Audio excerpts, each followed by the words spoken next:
In a little over 10 minutes here on Central, Dave Hickner, Kisses Are Better. That's after the news from ITN.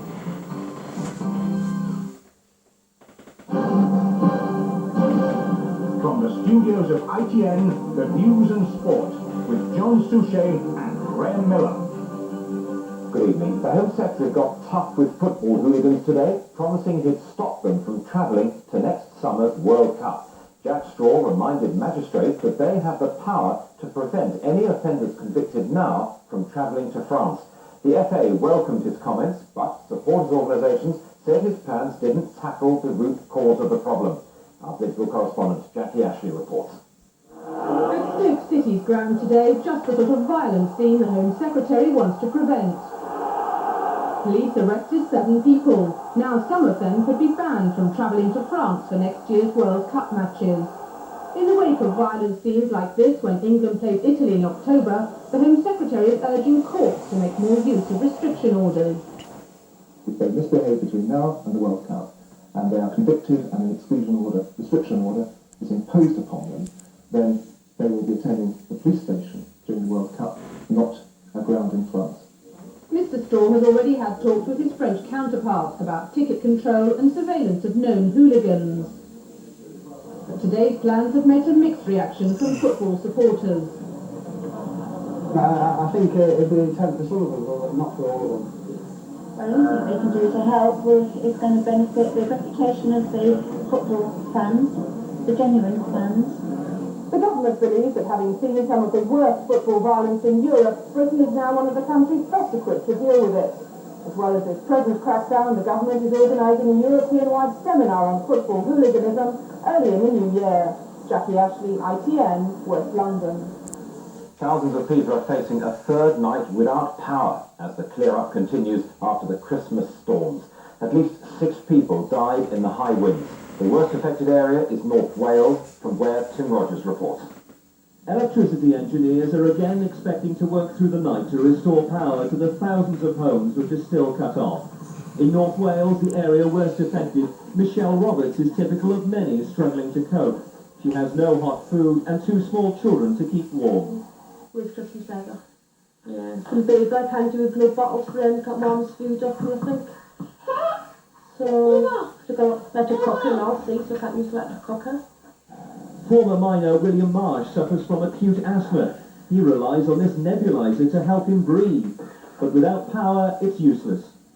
What I've been told by my local council is to go to my doctor now to complain to Margaret to get me a top priority situation. If they can do it for a top priority situation, why ain't we on?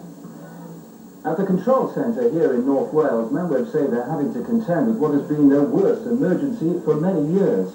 2,500 homes are still cut off at the moment, but of those, half are expected to have power back within the next 2 or 3 hours.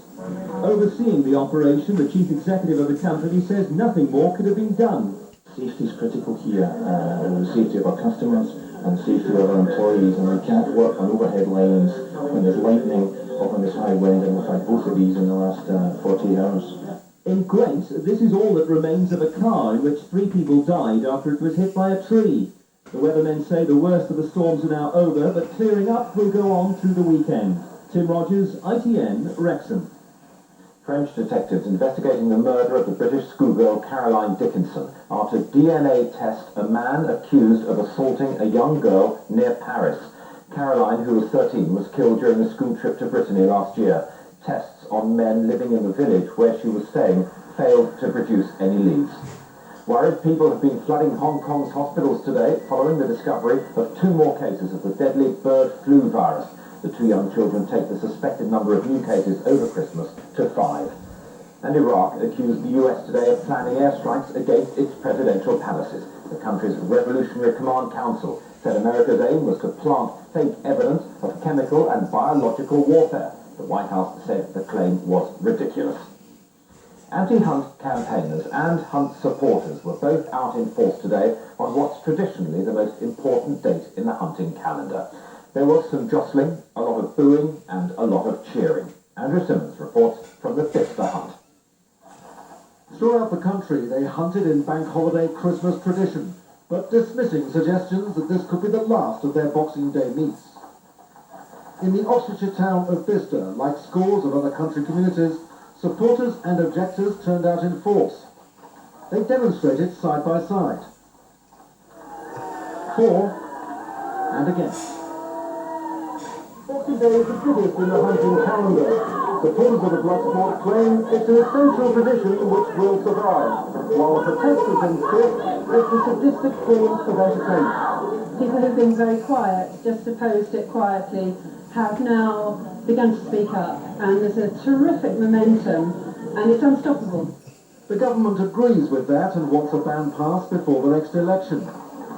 But hunters claim the countryside lobby will overturn the will of Westminster. We'll go hunting today as we go every other day of the week. You know, we do a lot of hunting. We kill a lot of foxes in the season. That's our job. And our job is to go out and kill the foxes for farmers. Without the will of the farmers, we wouldn't be doing it, I will say. It's always been an emotive debate, and both sides still have resolve and momentum. Andrew Simmons, ITN, Bicester in Oxfordshire. Now with today's sport, Graham Miller. A busy Boxing Day football programme in England was dominated by the return to form of Stan Collymore. The Aston Villa striker has been on the front pages for alleged assault involving his former girlfriend, and the back pages for his lack of goals since his costly transfer from Liverpool. Tonight he answered his sporting critics with 2 goals against Tottenham. There was speculation that he might have been dropped as a result of the publicity. The Villa kept faith with Stan the man, and he repaid them. His first a tap-in, the second a glorious free kick that suggested his confidence was back as Tottenham collapsed once again. The Manchester United Championship bandwagon just keeps on rolling. Andy Cole made it 14 goals in 14 matches with that chip against Everton in front of another excited full house at Old Trafford. The strangest effort was at Highbury, Leicester captain Steve Walsh's amazing own goal in their defeat against Arsenal. So here's how things are shaping up at the top. Manchester United are now 6 points clear of Blackburn, who could only manage a goalless draw at Sheffield Wednesday. Chelsea are a further point behind after they drew 1-1 at home to Wimbledon.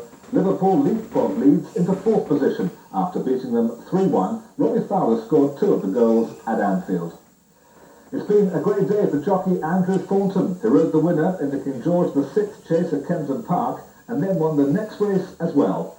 Thornton only rode Seymour Business to victory in the big Boxing Day race because his regular jockey Timmy Murphy was suspended.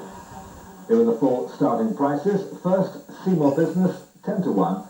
Second, Challenger Du Luck at 16-1. And third was Rough Quest at 11-2. And that's the news tonight. Good night. Good night.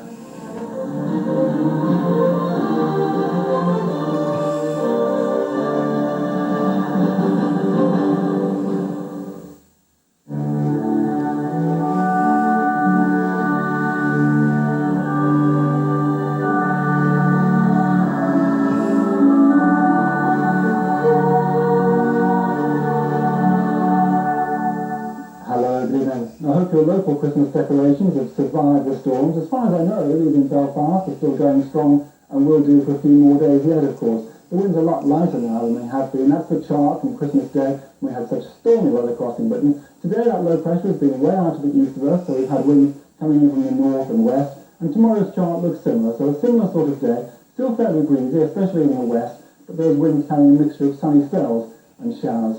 Now, most of the showers tonight will be in the west. There's still a chance for rumble thunder, so some heavy showers around in the west. The further east you are, the night becoming fairly dry and a touch of ground frost in the northeast, where there may be 1 or 2 icy patches as well.